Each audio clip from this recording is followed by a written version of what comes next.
Welcome to a new episode of the Guru's Perspective. And today I will definitely be telling you, your host, what happened as far as giving you an NBA Finals recap. Okay, first and foremost, you guys all know that it was basically tied all 3-3, which really was a better series than what I thought it would be. I thought for sure, and this is just my opinion, might be other people's opinion as well, that when you look at this whole situation at hand, I had OKC winning in five. I really thought that it was going to be a gentleman's sweep. But you got to give credit where credit is due with the Indiana Pacers, which you guys have Miles Turner over there, who's been there with the team for a while, but Tyrese Halliburton, you have guys who stepped up like, the Andrew and what's the other kid, Matherin. You have a lot of guys because Andrew Neesmith, I really thought that he was really a good player, defender, and not only a good defender, but he can score when need be. Just two scrappy teams without no really flashy players, just really good players. And the funny thing, like I said before, it was all built on what was going on with, the trades. And it all started. Both of these franchises are here too because of Paul George and the trades that was made. So it was pretty interesting just in general as far as the championship status and how they got there. And not only that, but just, how they did it. Most of those guys don't have any flashy players on their teams. They got a few people in free agency, in OKC, but those wasn't really high caliber, like all star names. They were great players, but not really no one that you'll say, okay, like a LeBron James in his prime or anything of that nature. But the impact of those guys really helped them win this championship. I want to start off and I want to talk about what happened in that game too. I really felt bad for Tyrese Halliburton, man. That brother's been balling. He was starting to heat up in that game too. He had three threes, back to back to back. And I said, oh man, if this is even any indication of what he's going to be and what's going to happen in this game, man, maybe we bit off more than we could chew. Thinking OKC was going to beat them. And unfortunately, because we was motivated to see a really good game too, because Rick Carlisle seen the championship buses that they put out there, and he definitely wanted to make a statement. But when Tyrese Halliburton went down, you can tell, it got quiet over there, on the Indiana Pacers bench. And not only that, they still scrapped and they scrapped to the end, but it was just not enough. They needed a healthy Tyrese Halliburton. And the crazy part about it is his injuries impact a lot of other people in the playoffs, and not only that in the NBA this entire season. And I'll definitely get into that soon. But I want to first talk about what was going on in the game too, because the player from the Pacers who stepped up in the absence of Tyrese Halliburton was Benedict Mathurin. He had a really exceptional game. He had 24 points in the game and he had 13 rebounds. So I really had to give credit where credit is due for the guys who stepped up because the game was relatively close until the very end. They fought until the end. It was a really good game from the halftime all the way to that fourth quarter.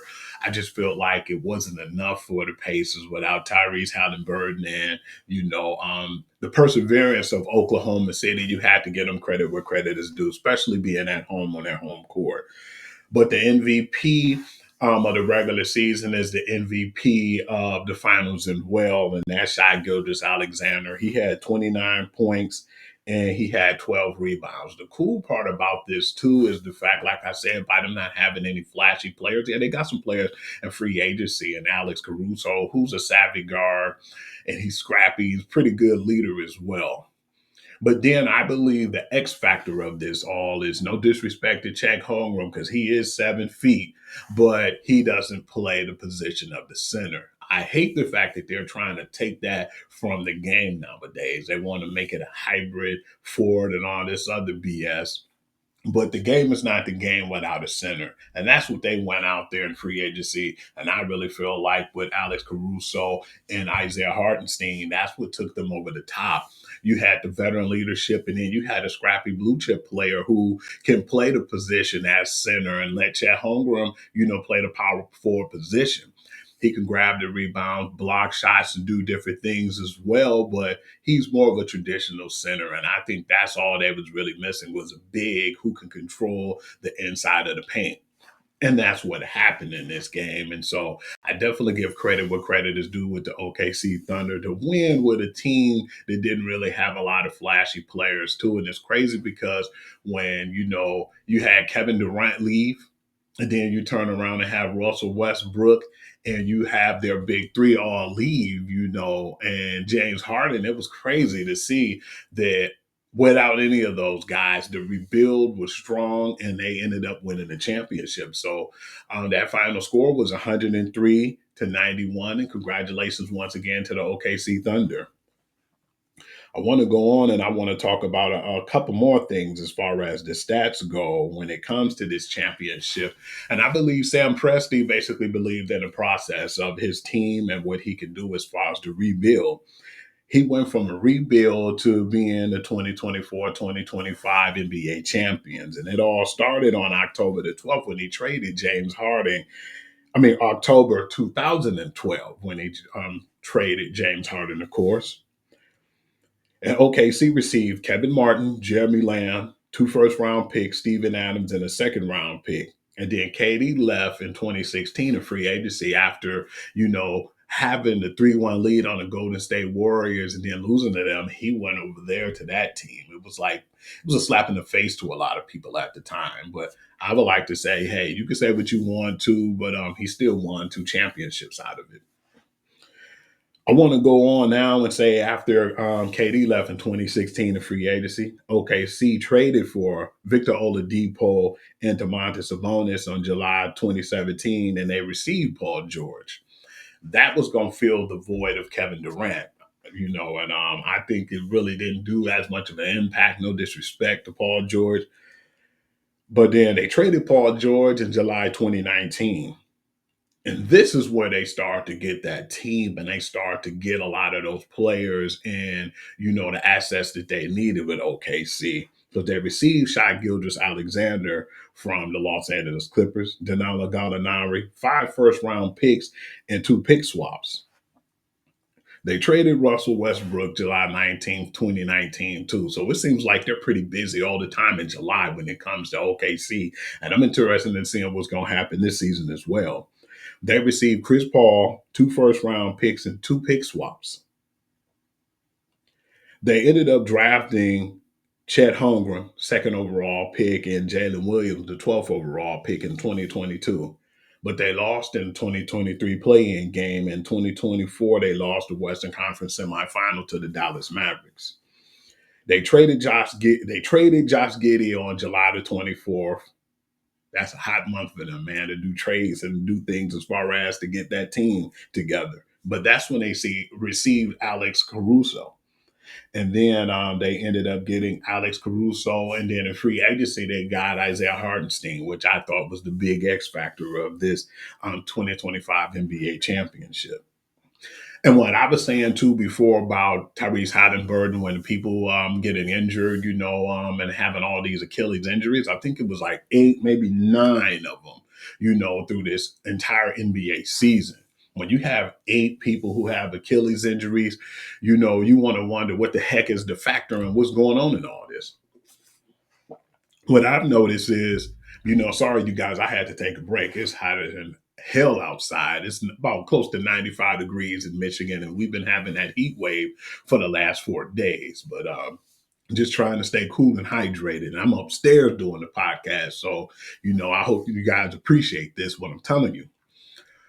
But me and the co-host of the Guru Sports Session, we talked yesterday, me and E-Buck, and I was telling them, man, it's starting to make more sense that these guys are getting injured with these Achilles injuries, and I felt bad to really point it out. And one of the things I told him was, I believe one of the main reasons is because of these guys are not wearing high top shoes. You can't wear these low top shoes and cut and move and do some of the things that you do in the NBA and expect that your Achilles or your ankle's going to hold up.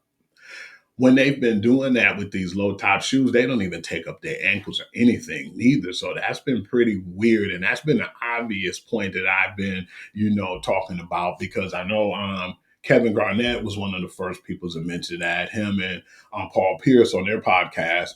And then I heard Matt Barnes and Steven Jackson talking about it on All This Smoke, some of my favorite podcasts. I love to see those guys because they're more of an old school mentality guys who talk about what's going on in the game today. And when they mentioned that, I said, yeah, these guys are wearing low top shoes. They don't got any type of protection. Maybe it's me or maybe I'm tripping, but when you have this many people who have, these Achilles injuries and messing up their tendons, it's definitely because of you're not protecting your ankles and protecting, your tendons, and you're just leaving everything wide open. And those hard cuts and running to the basket and making all these basketball plays and moves, it's not easy to do with those low cut shoes. I seen when the fad started to really get popular with Steve Nash, and then Kobe Bryant got his shoes and they were low top, and then it was just a whole situation where you start seeing a lot of kids playing without the high top shoes. I've never played sports without any high top shoes, especially when I was going out and playing as a kid. You could sprain your ankle or have a slight sprain if you got on high tops, but you won't do as nearly as much damage with the low top shoes. And it's just crazy. And it's unfortunate to see all the guys who was injured this year. And it's like basically 9 guys who suffered that in this 2024-2025 season. Funny thing is, 3 of those guys suffered the injury in the playoffs while the playoffs was going on. I want to start with Jason Tatum. He had a torn right Achilles tendon, and he suffered that in the Knicks series. Damian Lillard had a torn left Achilles tendon. Kyrie Irving, torn left ACL. DeJounte Murray had a torn right Achilles tendon. Isaiah Jackson, torn right Achilles tendon. DeAnthony Melton, torn left ACL. Grant Williams, torn ACL with meniscus damage. Moritz Wagner, torn left ACL. Drew Smith, ruptured left Achilles tendon. And Tyrese Halliburton, of course, he suffered his in Game 7 of the NBA Finals, which was really a rough thing to look at. It was a hard thing for me to fathom. You hate to see that. That's just like making it all the way to the Super Bowl and you're a quarterback and you just basically get hurt that last game. A lot of times there's no coming back from that, especially when you have your vocal leader, Tyrese Halliburton, who a lot of people were dogging out and screaming the fact, and I just feel like a lot of the players in the new NBA is soft for not, saying, yeah, I think he's overrated because they voted him as one of the most overrated and he wanted to prove everybody wrong at this point. He was definitely proving everybody wrong. He was making big shots and he was doing a lot of clutch things right now. The unfortunate part about it is he got injured. I think that this would have sealed his legacy if he would have definitely got an opportunity to win that Game 7 and stayed healthy. God don't make no mistakes. So, like I said, congratulations to OKC. It's been a lot of stuff that was going on too, and it's been really interesting what's been happening around the league too in the NBA. You've been getting already trades and people going to different teams. The Orlando Magics, they started all their stuff out on Father's Day. It was pretty interesting too to what happened and what materialized. What happened was they got Desmond Bain from the Memphis Grizzlies.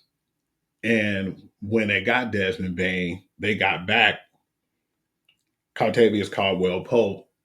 He went to Memphis, and then you had a really strong player in Cole Anthony as well. And I feel like a great defender, and 4 first round picks and a first round pick swap. So, yeah, it was a lot of stuff that happened when it came to, getting Desmond Bain. And it was a shocker to me knowing that some of the other big names who didn't get that much collateral when it came to having the trades and being acquired. Bain was on A Young Man and the Three podcasts, and he explained what happened. He said that the owner or the GM of the Memphis Grizzlies, Zachary Kleiman, basically told him Happy Father's Day. And he said, yeah, man, we need to talk. And when he said that, Desmond Bain's girlfriend said, I don't think that sounds good at all. And he said, yeah, me neither. A few minutes later, he got a FaceTime call. He basically told him, hey, man, what's going on? I want to talk to you, and you've been traded. He got nervous at that time because he said there's 29 other teams that's out there. So he was trying to figure out where he was going to land. And that's when, the GM told him, Zachary Kleiman, he said, yeah, man, you're going to the Orlando Magic. He said, okay, I can do that. He thought that was pretty cool. He just didn't want to go to a really bad team or a team that's trying to, rebuild and trying to start from scratch. He wanted to go to a competitive team. And fortunately for him, Orlando is a really good up and coming team. Desmond Bain is still kind of young too, so I believe he could fit in, kind of give them a little bit of that veteran leadership and what he's been in his value with, the Memphis Grizzlies. With that being said, I know he was definitely excited to go over there, but he felt like it was strange because he got a FaceTime call and wishing him a happy Father's Day while he was on vacation, But I know that he was happy with the end result.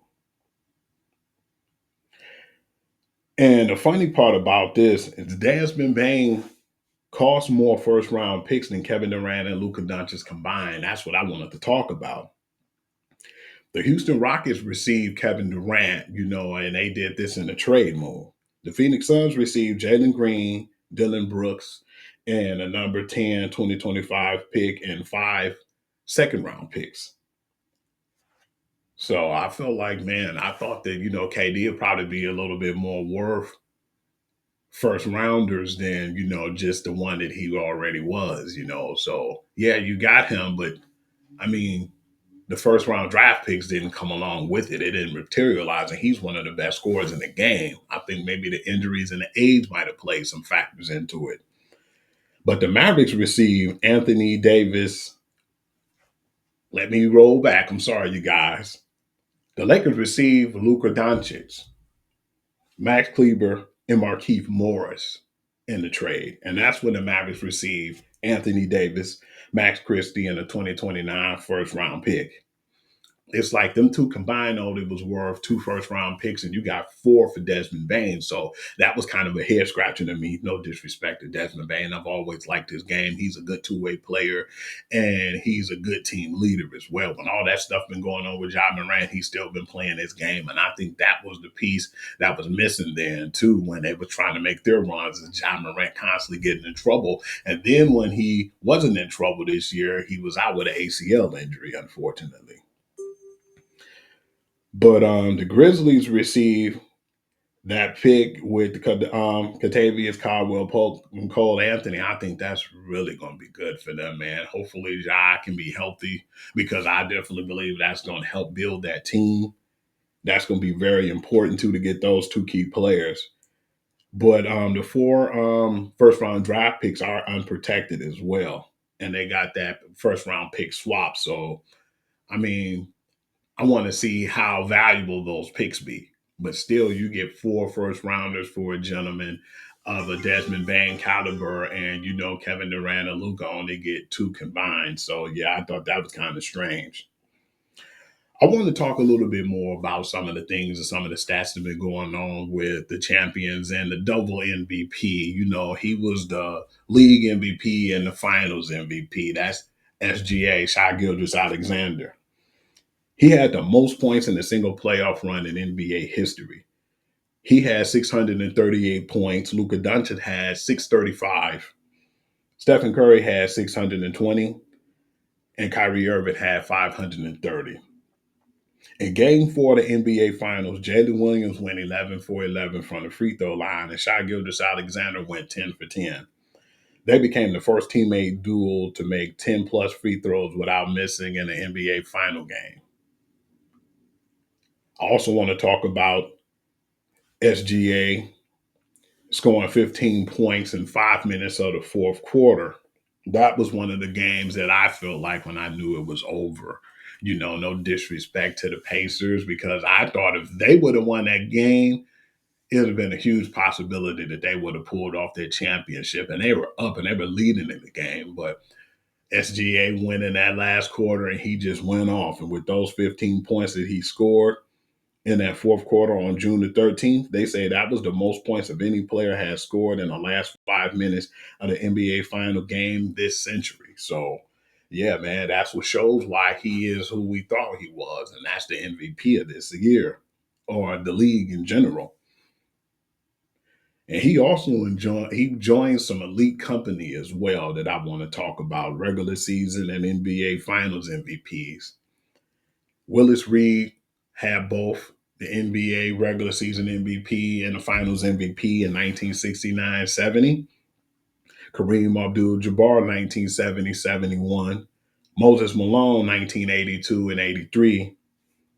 Larry Bird 1983 and 84 and 85-86.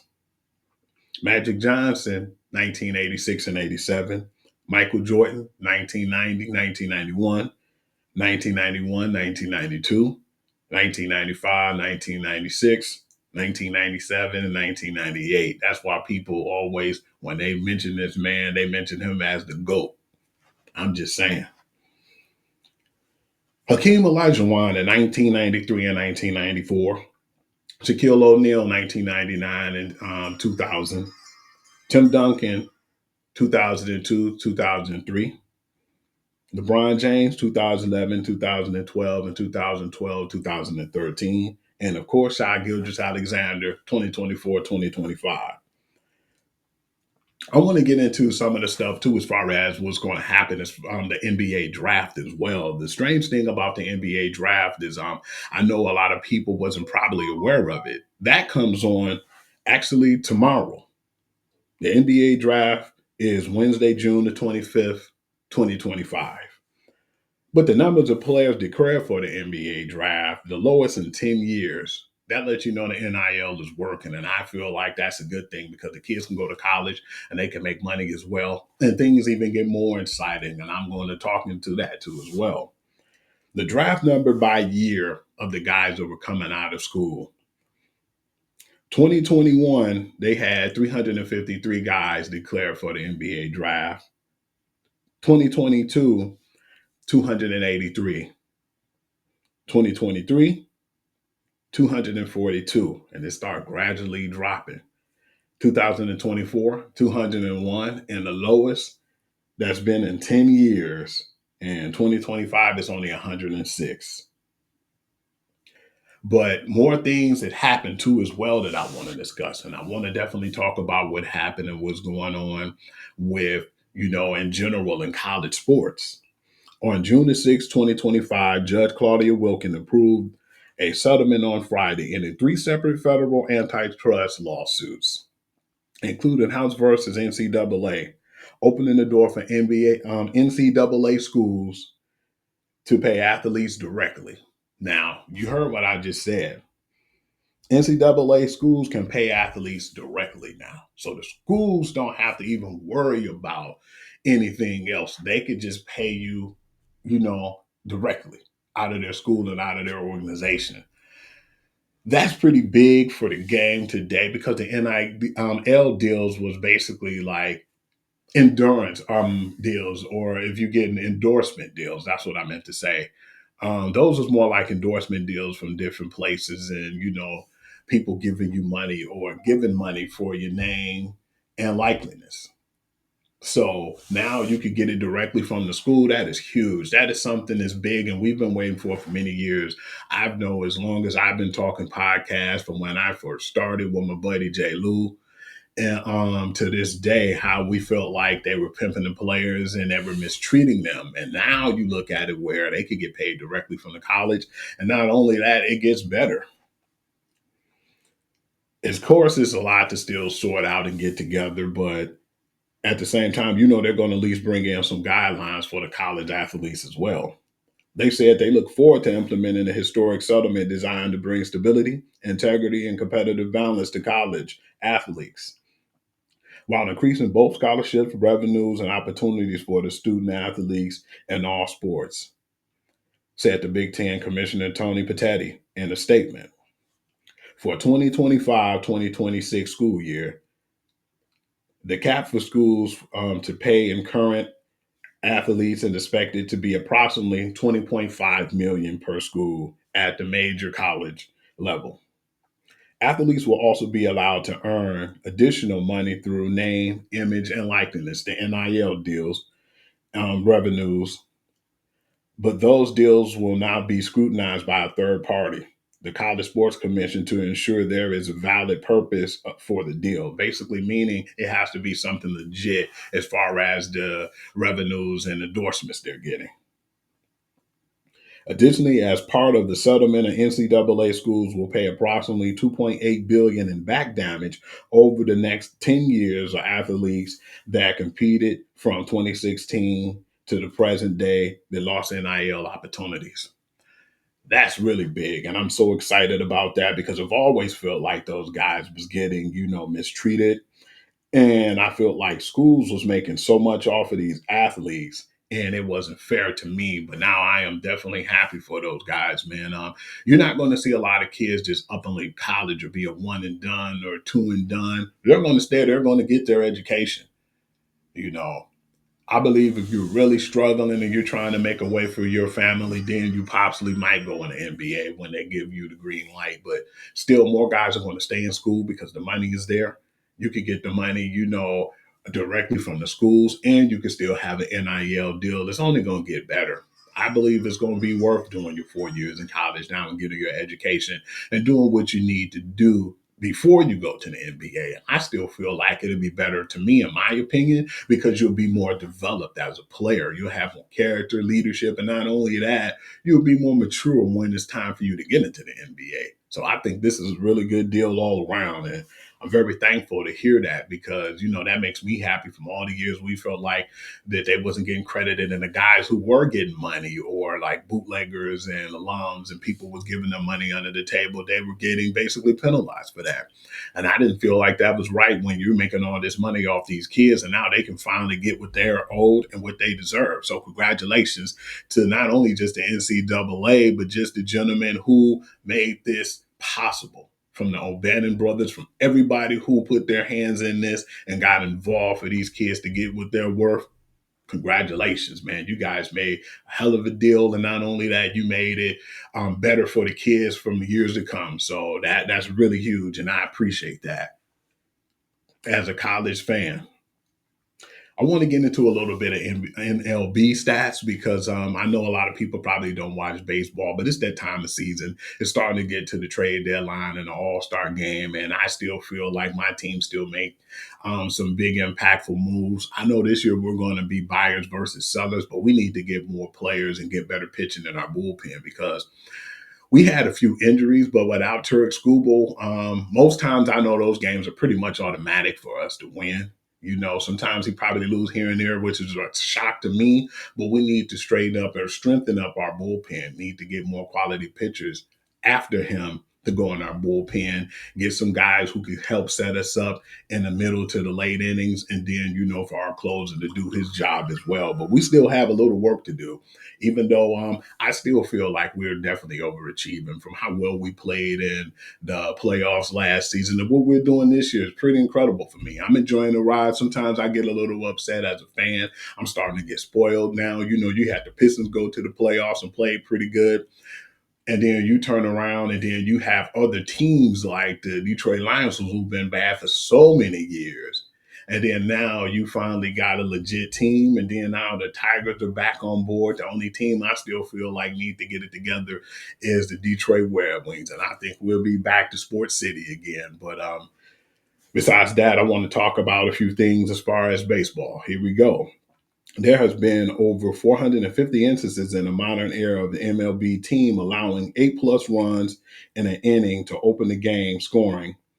Only one of those teams allowed no runs or hits the rest of the way and came back to win. That was one of the hottest teams in the MLB right now, and it makes my skin boil because I feel like I wanted to get that series with them, but like I said, they're the hottest team in baseball right now. That one team is the Tampa Bay Rays, and it's sad too because I just don't feel like they support their team like they should. It's a very good team. They're winning right now, but you don't really see people putting their butts in the stands like that. I don't even think they're in their proper stadium right now from all the bad weather too as well. So congratulations, and I still feel like that's going to be one of the more dangerous teams to look out for if they do make a playoff run as well. The Seattle Mariners, Cal, Cal Raleigh became the first player in MLB history to drive in six plus runs, hit a slam, steal a base, and out hit the entire opposing team, all in the same game since RBI became official stat in 1920. That guy, I believe, if I'm not mistaken, right now, when it comes to stats, he has 32 home runs. And that's crazy because the All Star break is not even here yet. But to have 32 home runs, I really feel like that's good for him. So I definitely know he's going to be in an All Star game, but he might be a possible MVP candidate right now. New York Yankees woes. At one point, they were struggling. The last three games that they played at the time, they had 0 runs, 11 strikeouts, 0 runs, 10 strikeouts, and 0 runs, 12 strikeouts. They're the first team in American League history to strike out 10 plus times while getting shut out in three straight games. So, yeah, I wasn't too happy with that. Outside of my Detroit Tigers, I'm a huge Yankees fan. So, yeah, it wasn't really setting too well with me. Hunter Diamonds of the Red Sox is the first rookie starter on any team to beat the Yankees twice in the span of 7 days since Daisuke Masazuka did it. Daisuke Masazuka or Masazuke, whatever the hell it is, did it in April 2007. June the 16th, Shohei Ohtani was making his first pitching start in 2025 and entered the day with the third most plate appearances in the MLB. No other player in modern era has previously entered the day of their first pitching start and ranked higher than six in plate appearances. The last person to do that was Alvin Dark, and that was six in 1953. Fernando Tatis Jr., one of my favorite players, and he's definitely electrifying if you never heard of this gentleman, had his third game where he had more hits, doubles, runs, and scores and stolen bases than the team that he played against June 16th. His three such games all tied with Heine Zimmerman for the most by a player in the modern era since 1901. Players with 25 plus home runs, 10 plus stolen bases, and 5 plus triples before July in the season of MLB. You would think it's more than one, but it's only one person and he did it twice. If you want to take a guess, it's Shohei Ohtani. He did it in 2023 and 2025. June the 14th marked the third time in the season the Diamondbacks have came back from 4 plus runs, 9 inning deficit to win. No other MLB team has had three such wins before the All Star break, since the All Star break or the All Star game became available in 1933. Most shutouts by a Pirates pitcher at Wrigley Field. Of course, you know number one is that dude, Paul Scenes. He had 11 in 2024. Mike Burrows had 8 June the 15th. Barry Jones had 8 in 1986, and Bob Moose 1968. So that means the pitching is pitching over there. But I just feel like if they can get it all together with O'Neal Cruz and some of the talented players they have over there, I think that they'll definitely be a dangerous team in the National League.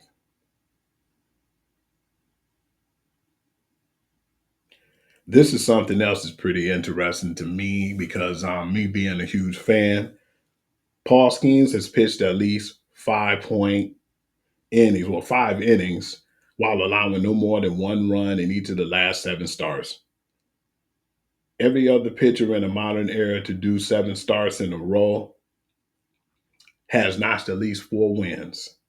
Over the stretch, Skeens only had one. That means that his offense is not producing.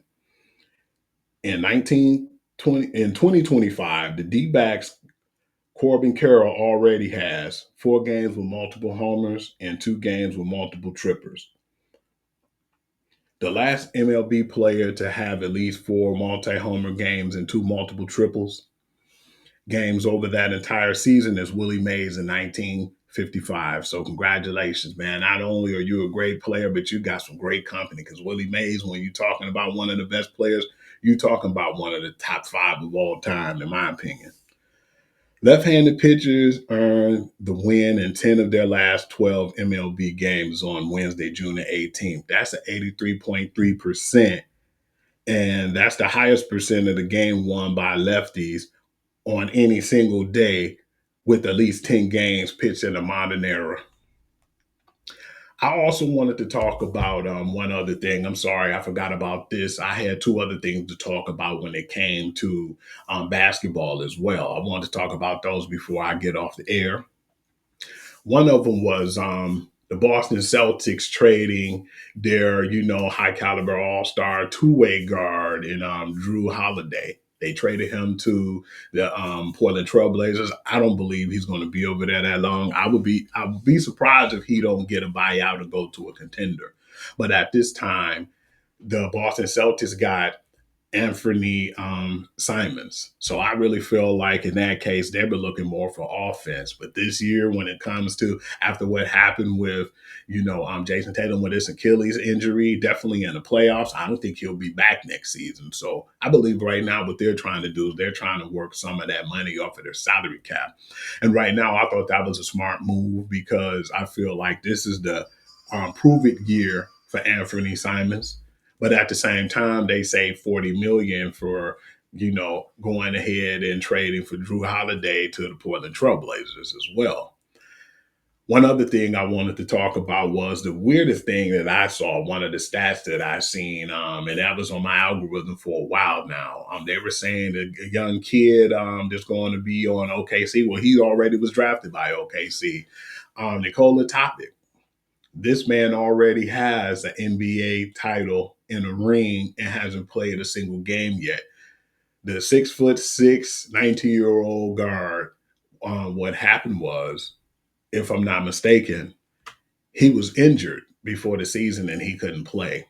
So he set out the whole season, but still got an NBA title. So I thought that was pretty interesting as well. But it's been a lot of stuff going on in the NBA, and I want to see what happened pretty soon too. Like I told you guys, the 25th, which is tomorrow, the NBA draft will be available if you guys are interested. But I just hope that I can see more of what's been going on, just like with the NBA finals that have two teams, blue collar type teams who didn't really have no flashy players. I like to see things like that. Do I think that it makes well when it comes to like in the revenues and getting like the butts in the seats or getting the ratings? Might not, but I just really feel like that was a really good series between two teams that a lot of people might not pay attention to. And not only that, you having a tied series going to a game seven, that didn't happen in a while, neither having a game seven in the NBA finals. So yeah, that was really good. And unfortunately, we won't have any of that anymore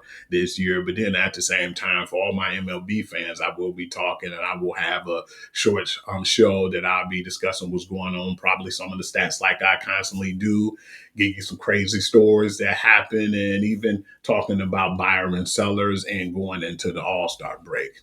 Once again, I like to say thank you all for chiming in. And of course, if you want to give with me and you want to see where you can find me, these are all of my platforms right here up on the top of the screen. You can find me at Hoovy, that's WHOOVI on Instagram. Facebook, I'm Sports Guru to you, where I just basically put updates and I put like late breaking news. And at Hugh.Lee6 on TikTok. If you have anything you want me to talk about or discuss that you feel like I'm not discussing enough of, you can also hit me up on my Gmail, and that's sportsguru to you at gmail.com.